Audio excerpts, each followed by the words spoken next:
ખેડૂત મિત્રો નમસ્કાર, હું છું ગ્રામ સેવક એડી રાઠોડ। મિત્રો, આજ આપણે કપાસની ફિલ્ડમાં આવ્યા છીએ। હાલ ફિલ્ડ કરતાં ઘણું બધું મોડું થઈ ગયું છે। અત્યારે વાગ્યા છે સાંજના 7 થી 7:30। તો આપણે અત્યારે હાલ કપાસની ફિલ્ડમાં આવ્યા છીએ। તમે જોઈ શકો છો આ કપાસના છોડવા છે। કપાસમાં આ કપાસ હાલ માનો ને 50 થી 60 દિવસનો કપાસ છે અને આ કપાસમાં લગભગ અઠવાડિયાથી આપણા આ વિસ્તારમાં સતત વરસાદ ચાલુ રહ્યો હતો।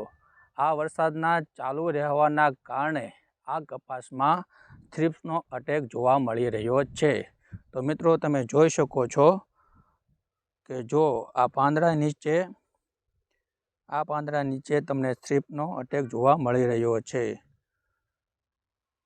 ખેડૂત મિત્રો, આ થ્રિપ્સના અટેકના નિયંત્રણ માટે અગાઉ સાવચેતીના પગલાં લેવા જરૂરી છે।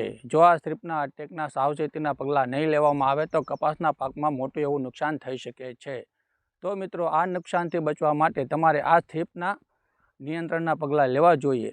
તો આ થ્રિપ્સના નિયંત્રણના પગલાં શું લેવા જોઈએ એ કમેન્ટમાં તમે મને જણાવજો।